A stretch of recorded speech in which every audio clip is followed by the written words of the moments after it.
kya mukisa mulungi buli abadde anenya Bobi Wine yakoze ekibiina. Byonna byadde amunenya nti wanaŋŋaana okukola bwenti babitukolere. Mwami Abedi Bwanika yagamba nga ayagala kuteesa na Museveni bate buli muntu yakati ku by'obufuzi atandikire mu kyakuta Dr. Besigye. Ne bwatajjayo bannupu kubajja gamba bakama baabwe tebaŋŋaana.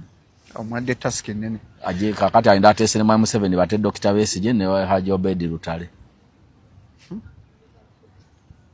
Kubanga yagamba y'okuteesa mulungi. Ajja teesa ne President Museveni. Katacha alina gwasaba lukusa ekibiina kyabwe bakikulembera kati ekibiina kyabwe kikulembera enteeseganye.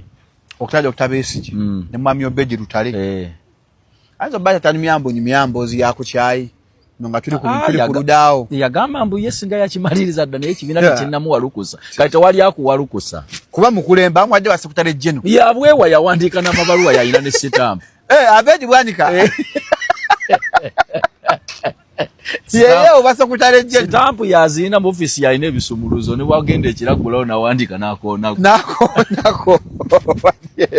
kati atutandikire ku ekyo Haji Kapo awadde Abedi Bwanika no yogedde ensonga nkulu eyo Abedi Bwanika yagamba agatira President Museveni bataba sibe kati gwe mwadde task atene President Museveni batya Dr. Besigye ne Dr. Obedi Lutale Haji tumanye mbwa ateesa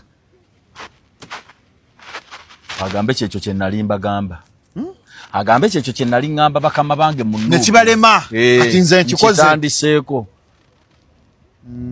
natutandikira gamba sekiwa manya abantu olaba